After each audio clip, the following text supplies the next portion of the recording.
When I first met my boyfriend, he looked like this. Then he met me, and I cook like this.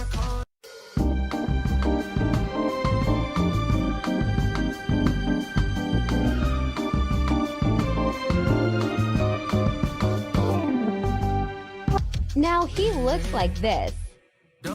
Dude, I have been telling you guys this. I've been telling you this for years. Chicks are evil. Evil. Women are evil. Okay, they all do this. They all do this. And it's like got a weird, like the girl brain goes through there. I'll walk you through the process.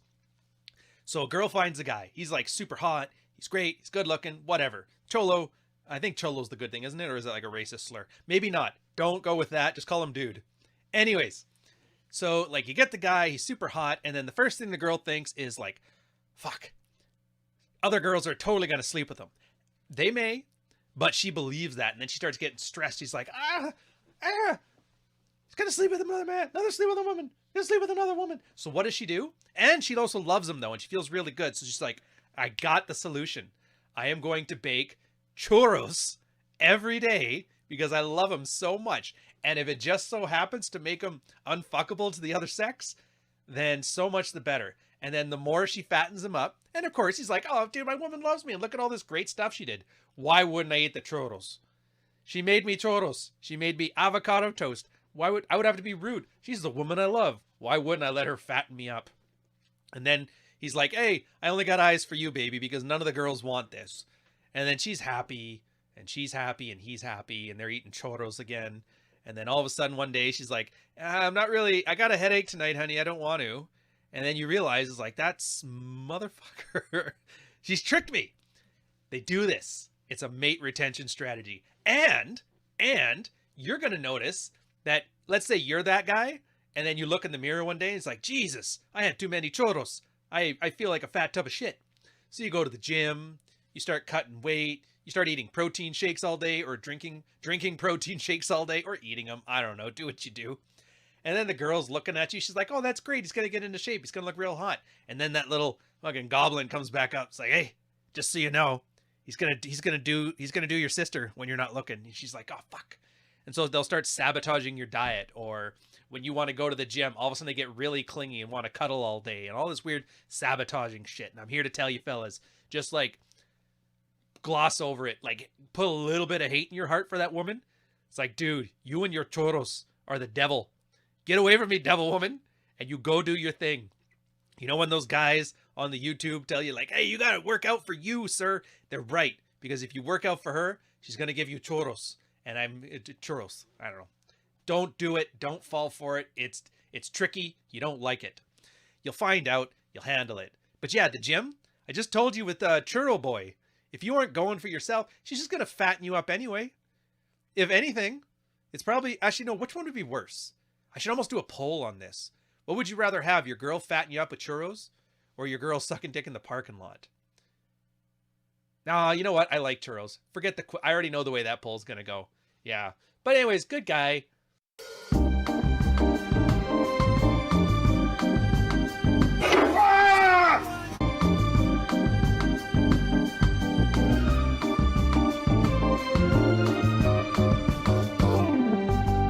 Oh, fuck.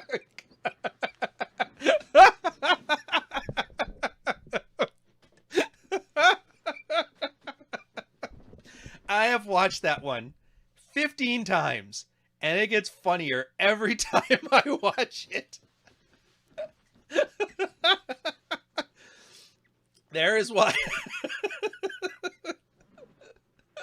That is why my girl and I, we tried it before. We can't do renos together. We can't because, like, granted, this doesn't happen because she's not an idiot, but like the fights will always start for nothing and then calmly walk away as our thing.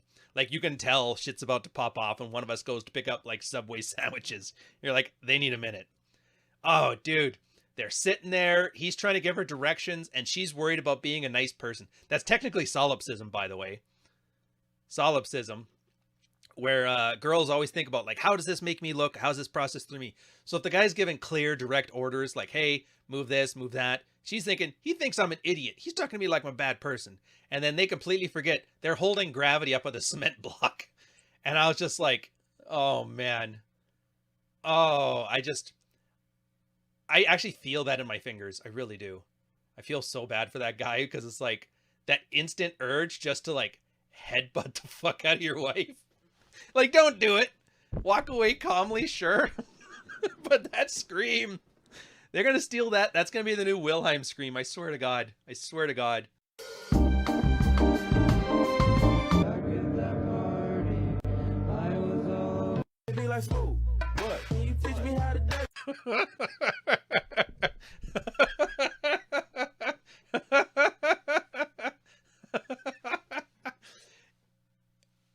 There is no way you've never lived with a girl and not known this. Actually, a lot of guys don't know this.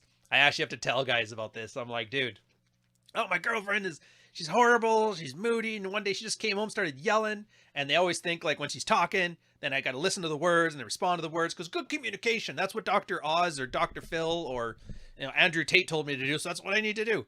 And then I do it and she hates me. I don't get it. And then they don't realize it's like, dude, here's the thing. Take a deep breath. Count to 30. I'm like, what do you mean count to 30? I'm like, start with like the day that she gets her period. Make that 1. Count to 30. Okay. Now, when she picks a fight with you or yells at you or whatever, like, remember that number. All right, so is it like 14?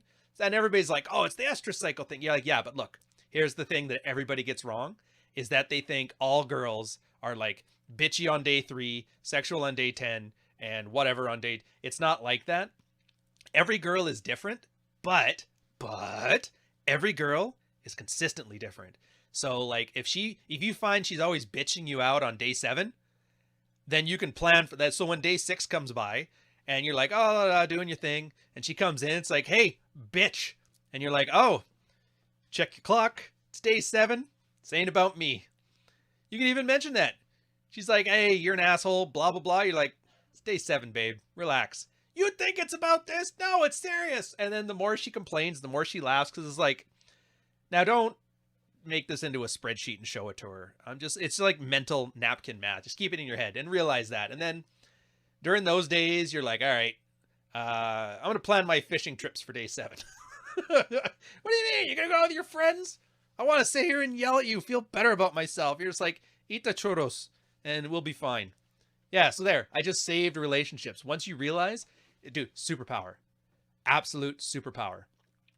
Once you figure this out and you realize how much hormones affect our mental state and our physical behavior, you're going to have this superpower where all those fights you had, 80% of them are just some dumb shit because she feels like having the fight. And that's when you realize when girls talk about my truth, you understand what they mean. It's like, oh, I get it. Basically, you're on your period, you're PMSing. And they'll get mad, but they're not wrong. But you're not wrong. They're just mad at you for being an asshole. But they're going to get revenge. It's been 2 years since the last time I kissed this guy, so I'm going to kiss him again in honor of Halloween and people pretending to be people that they are not. Okay, you can leave my room now. You can leave my room now.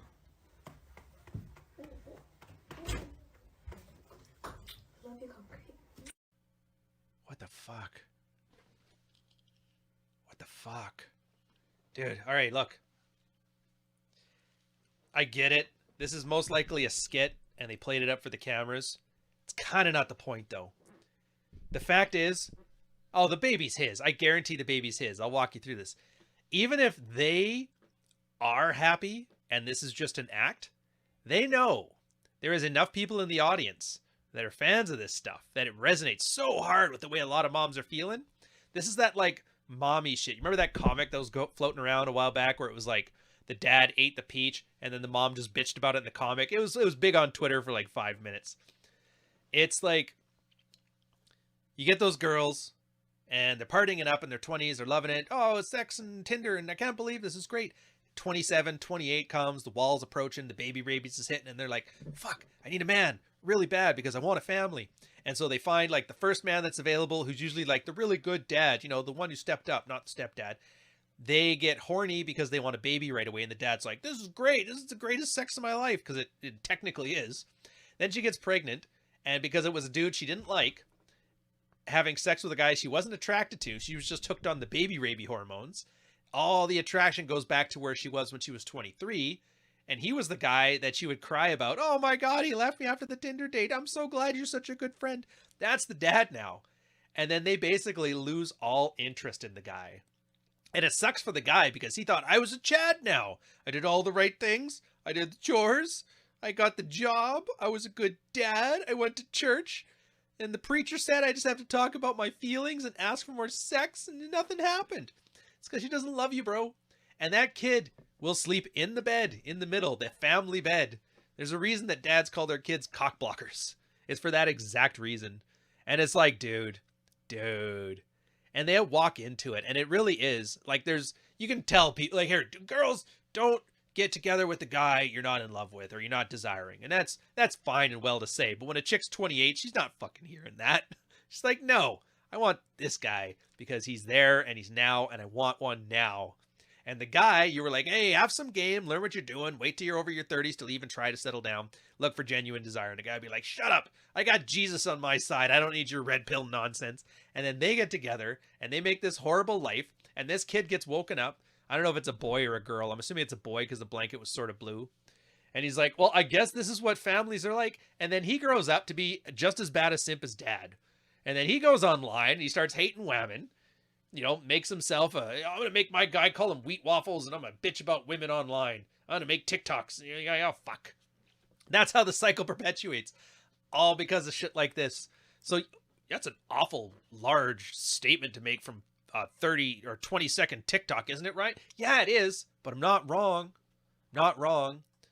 Not like these other stupid fucking alpha male podcasters. The sole purpose of this video is to remind you that I have really nice boobs. Dude, this is like the least production quality recording I think I've ever done.